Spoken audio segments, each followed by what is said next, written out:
Biden Jr., President of the United States of America, and invite him to address the Assembly. Thank you. Mr. President, Mr. Secretary General, my fellow leaders, in the last year, our world has experienced great upheaval. A growing crisis in food insecurity, record heat, floods, and droughts, COVID-19, inflation, and a brutal, needless war. A war chosen by one man, to be very blunt. Let us speak plainly. A permanent member of the United Nations Security Council invaded its neighbor, attempted to erase a sovereign state from the map. Russia has shamelessly violated the core tenets of the United Nations Charter. No more important than the clear prohibition against countries taking the territory of their neighbor by force. Again, just today, President Putin has made overt nuclear threats against Europe and a reckless disregard for the responsibilities of the non-proliferation regime. Now, Russia's calling up more soldiers to join the fight, and the Kremlin is organizing a sham referenda to try to annex parts of Ukraine, an extremely significant violation of the UN Charter. This world should see these outrageous acts for what they are. Putin claims he had to act because Russia was threatened. But no one threatened Russia, and no one other than Russia sought conflict. In fact, we warned it was coming, and with many of you, we worked to try to avert it. Putin's own words make his true purpose unmistakable. Just before he invaded, Putin asserted, and I quote, "Ukraine was created by Russia and never had, quote, real statehood." And now we see attacks on schools, railway stations, hospitals, on centers of Ukrainian history and culture. In the past, even more horrifying evidence of Russia's atrocity and war crimes. Mass graves uncovered in Izium, bodies, according to those who excavated those bodies, showing signs of torture. This war is about extinguishing Ukraine's right to exist as a state, plain and simple, and Ukraine's right to exist as a people. Whoever you are, wherever you live, whatever you believe, that should make your blood run cold. That's why 141 nations in the General Assembly came together and to unequivocally condemn Russia's war against Ukraine. The United States has marshaled massive levels of security assistance and humanitarian aid and direct economic support for Ukraine. More than $25 billion to date. Our allies and partners around the world have stepped up as well. And today, more than 40 countries represented in here have contributed billions of their own money and equipment to help Ukraine defend itself. The United States is also working closely with our allies and partners to impose costs on Russia, to deter attacks against NATO territory, to hold Russia accountable for the atrocities and war crimes.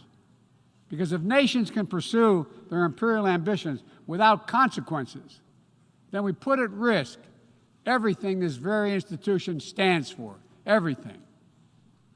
Every victory won on the battlefield belongs to the courageous Ukrainian soldiers. But this past year, the world was tested as well. And we did not hesitate. We chose liberty. We chose sovereignty. We chose principles to which every party to the United Nations Charter is beholding. We stood with Ukraine. Like you, the United States wants this war to end on just terms, on terms we all signed up for, that you cannot seize a nation's territory by force. That the only country standing in the way of that is Russia. So we, each of us in this body, who's determined to uphold the principles and beliefs we pledge to defend as members of the United Nations, must be clear, firm, and unwavering in our resolve. Ukraine has the same rights that belong to every sovereign nation. We will stand in solidarity with Ukraine. We will stand in solidarity against Russia's aggression, period. Now, it's no secret that in the contest between democracy and autocracy, the United States and I, as President, champion a vision for our world that's grounded in the values of democracy. The United States is determined to defend and strengthen democracy at home and around the world because I believe democracy remains humanity's greatest instrument to address the challenges of our time. We're working with the G7 and like-minded countries to prove democracies can deliver for their citizens, but also deliver for the rest of the world as well. But as we meet today, the UN Charter's very basis of a stable and just rule-based order is under attack by those who wish to tear it down or distort it for their own political advantage. And the United Nations Charter was not only signed by democracies of the world, it was negotiated among citizens, dozens of nations with vastly different histories and ideologies, united in their commitment to work for peace. As President Truman said in 1945, the UN Charter, and I quote, is proof that nations like men can state their differences, can face them, and then can find common ground on which to stand, end of quote. That common ground was so straightforward, so basic, that today 193 of you, 193 member states have willingly embraced its principles. And standing up for those principles for the UN Charter is the job of every responsible member state. I reject the use of violence and war to conquer nations or expand borders through bloodshed, to stand against global politics of fear and coercion, to defend the sovereign rights of smaller nations as equal to those of larger ones, to embrace basic principles like freedom of navigation, respect for international law, and arms control. No matter what else we may disagree on, that is the common ground upon which we must stand. If you're still committed to a strong foundation for the good of every nation around the world, then the United States wants to work with you. I also believe the time has come for this institution to become more inclusive so that it can better respond to the needs of today's world. Members of the UN Security Council, including the United States, should consistently uphold and defend the UN Charter and refrain from the use of the veto, except in rare, extraordinary situations, to ensure that the Council remains credible and effective. That is also why the United States supports increasing the number of both permanent and non-permanent representatives of the Council. This includes permanent seats for those nations we have long supported and permanent seats for countries in Africa, Latin America, and the Caribbean. The United States is committed to this vital work.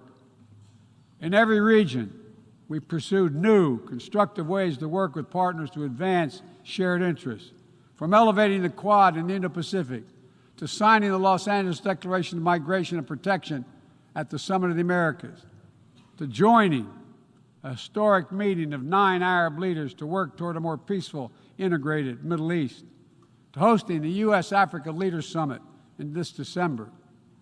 As I said last year, the United States is opening an era of relentless diplomacy to address the challenges that matter most to people's lives, all people's lives. Tackling climate crisis, as the previous speaker spoke to, strengthening global health security, feeding the world. We made that priority, and 1 year later, we're keeping that promise. From the day I came to office, we've led with bold climate agenda. We rejoined the Paris Agreement, convened the major climate summits, helped deliver critical agreements on the COP26. We helped get 2/3 of the world's GDP on track to limit warming to 1.5 degrees Celsius. And now, I've signed a historic piece of legislation here in the United States that includes the biggest, most important climate commitment we have ever made in the history of our country, $369 billion toward climate change. That includes tens of billions in new investments in offshore wind and solar, doubling down on zero-emission vehicles, increasing energy efficiency, supporting clean manufacturing. Our Department of Energy estimates that this new law will reduce U.S. emissions by 1 gigaton a year by 2030, while unleashing a new era of clean energy-powered economic growth. Our investments will also help reduce the cost of developing clean energy technologies worldwide, not just in the United States. This is a global game changer, and none too soon. We don't have much time. We all know we're already living in a climate crisis. No one seems to doubt it after this past year. Much of Pakistan is still underwater, needs help. Meanwhile, the Horn of Africa faces unprecedented drought. Families are facing impossible choices, choosing which child to feed and wondering whether they'll survive. This is the human cost of climate change, and it's growing, not lessening.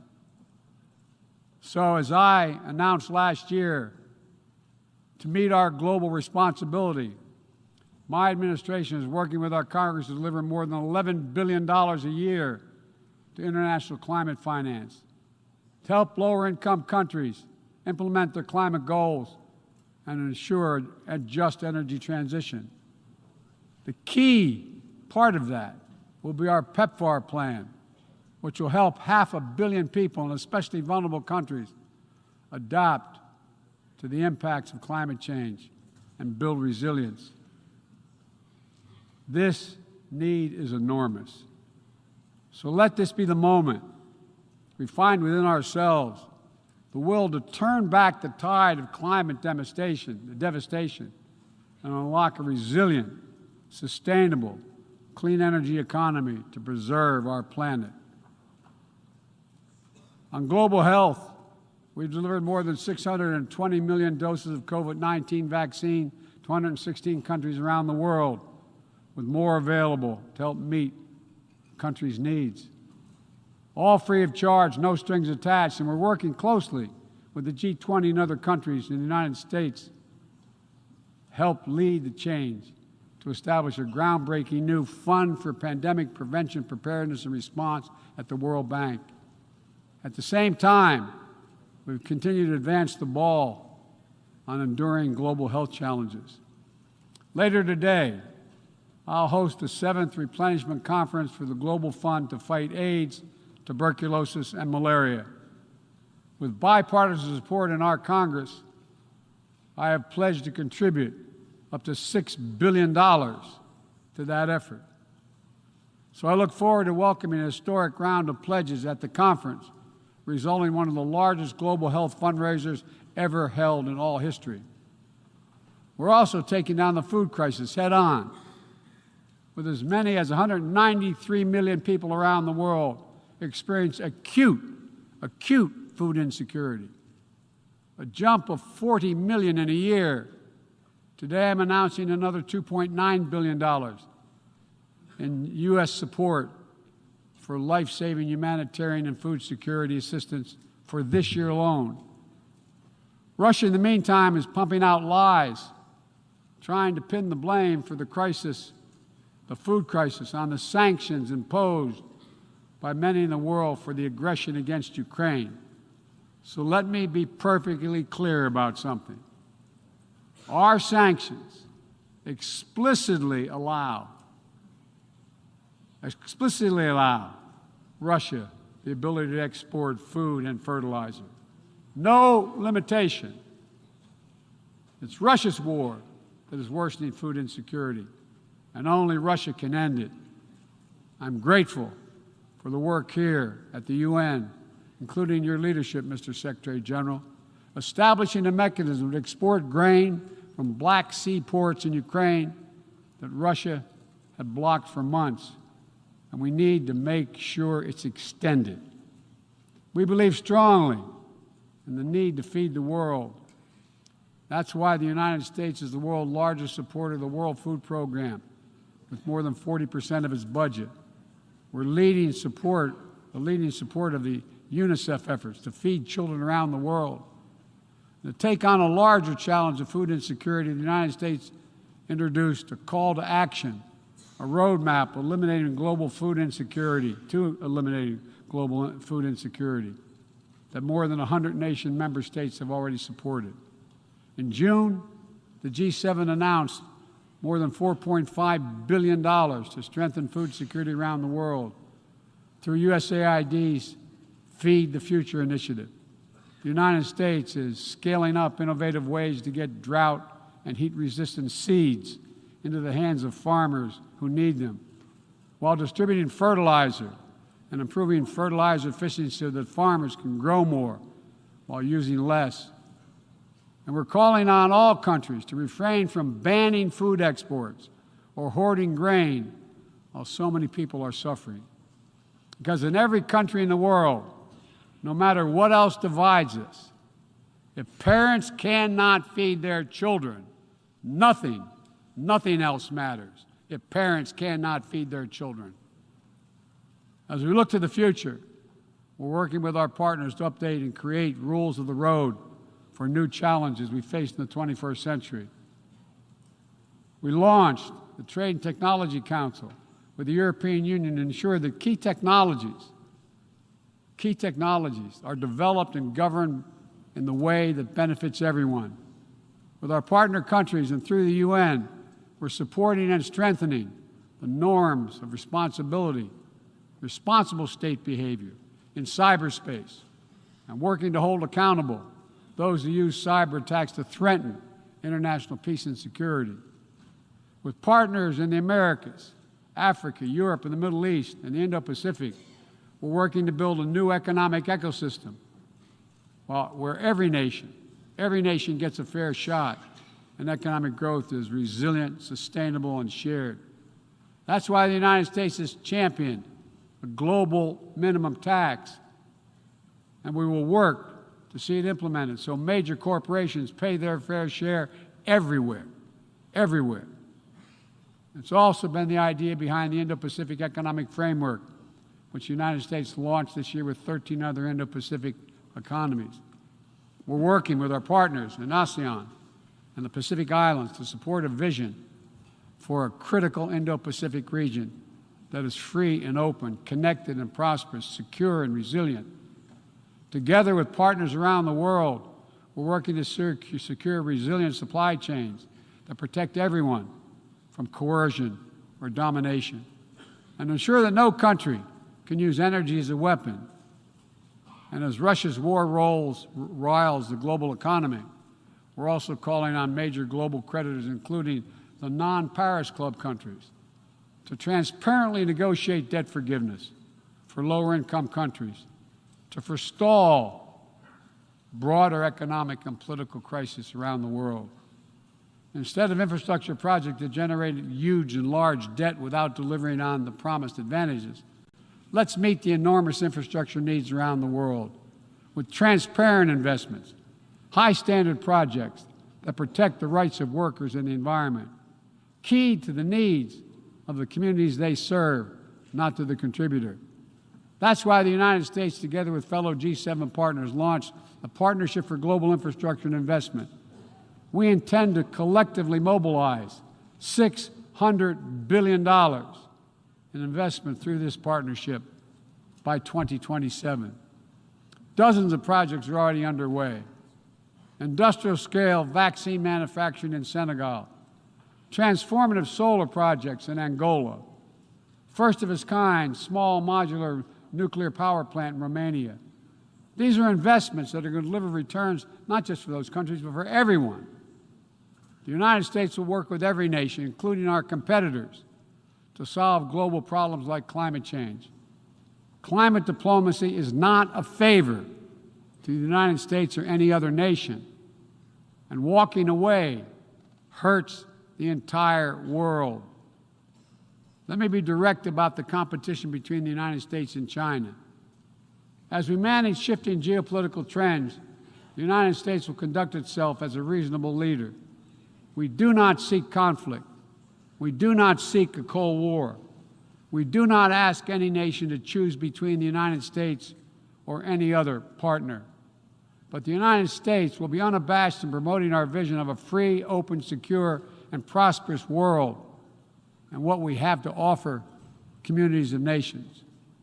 Investments that are designed not to foster dependency, but to alleviate burdens and help nations become self-sufficient. Partnerships not to create political obligation, but because we know our own success.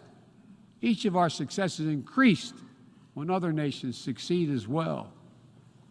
When individuals have the chance to live in dignity and develop their talents, everyone benefits. Critical to that is living up to the highest goals of this institution, increasing peace and security for everyone, everywhere. The United States will not waver in our unrelenting determination to counter and thwart the continuing terrorist threats to our world. And we will lead with our diplomacy to strive for peaceful resolution of conflicts. We seek to uphold peace and stability across the Taiwan Straits. We remain committed to our One China policy, which has helped prevent conflict for 4 decades. And we continue to oppose unilateral changes in the status quo by either side. We support an African Union-led peace process to end the fighting in Ethiopia, restore security for all its people. In Venezuela, where years of political oppression have driven more than 6 million people from that country, we urge the Venezuelan-led dialogue and return to free and fair elections. We continue to stand with our neighbor in Haiti as it faces political, fueled gang violence and an enormous human crisis. And we call on the world to do the same. We have more to do. We'll continue to back the UN-mediated truce in Yemen, which has delivered precious months of peace to people that have suffered years of war. And we will continue to advocate for lasting negotiating peace between the Jewish and Democratic State of Israel and the Palestinian people. The United States is committed to Israel's security, full stop. And a negotiated 2-state solution remains, in our view, the best way to ensure Israel's security and prosperity for the future and give the Palestinians the state to which they are entitled. Both sides to fully respect the equal rights of their citizens. Both people enjoying equal measure of freedom and dignity. Let me also urge every nation to recommit to strengthening the nuclear non-proliferation regime through diplomacy. No matter what else is happening in the world, the United States is ready to pursue critical arms control measures. A nuclear war cannot be won and must never be fought. The 5 permanent members of the Security Council just reaffirmed that commitment in January. But today, we're seeing disturbing trends. Russia shunned the non-proliferation ideals embraced by every other nation at the 10th NPT Review Conference. And again today, as I said, they're making irresponsible nuclear threats to use nuclear weapons. China is conducting an unprecedented, concerning nuclear buildup without any transparency. Despite our efforts to begin serious and sustained diplomacy, the Democratic People's Republic of Korea continues to blatantly violate UN sanctions. And while the United States is prepared for a mutual return to the Joint Comprehensive Plan of Action if Iran steps up to its obligations, the United States is clear. We will not allow Iran to acquire a nuclear weapon. I continue to believe that diplomacy is the best way to achieve this outcome.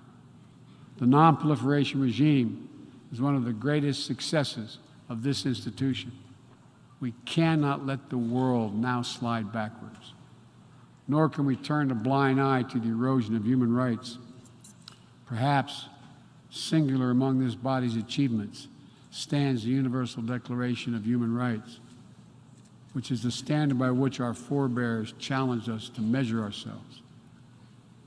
They made clear in 1948, human rights are the basis for all that we seek to achieve. And yet today, in 2022, fundamental freedoms are at risk in every part of our world, from the violations in Xinjiang, detailed recent reports by the Office of UN U.S. reports detailing by the U.S. High Commissioner, to the horrible abuses against pro-democracy activists and ethnic minorities by the military regime in Burma, to the increased repression of women and girls by the Taliban in Afghanistan. And today, we stand with the brave citizens and the brave women of Iran who right now are demonstrating to secure their basic rights. But here's what I know. The future will be won by those countries that unleash the full potential of their populations, where women and girls can exercise equal rights, including basic reproductive rights, and contribute fully to building a stronger economies and more resilient societies, where religious and ethnic minorities can live their lives without harassment and contribute to the fabric of their communities, where the LGBTQ plus community, individuals, live and love freely without being targeted with violence, where citizens can question and criticize their leaders without fear of reprisal. The United States will always promote human rights and the values enshrined in the UN Charter in our own country and around the world. Let me end with this. This institution, guided by the UN Charter and the Universal Declaration of Human Rights, is at its core an act of dauntless hope. Let me say that again. It's an act of dauntless hope. Think about the vision of those first delegates who undertook a seemingly impossible task while the world was still smoldering. Think about how divided the people of the world must have felt with the fresh grief of millions dead, the genocidal horrors of the Holocaust exposed. They had every right to believe only the worst of humanity. Instead, they reached for what was best in all of us, and they strove to build something better. Enduring peace, comity among nations, equal rights for every member of the human family, cooperation for the advancement of all humankind. My fellow leaders, the challenges we face today are great indeed, but our capacity is greater. Our commitment must be greater still. So let's stand together to again declare the unmistakable resolve that nations of the world are united still, that we stand for the values of the UN Charter, that we still believe by working together we can bend the arc of history toward a freer and more just world for all our children, although none of us have fully achieved it. We're not passive witnesses to history. We are the authors of history. We can do this. We have to do it for ourselves and for our future, for humankind. Thank you for your tolerance, for listening to me. I appreciate it very much. God bless you all. On behalf of the General Assembly, I wish to thank the President of the United States of America for the statement just made, and I request the protocol to escort His Excellency. May I request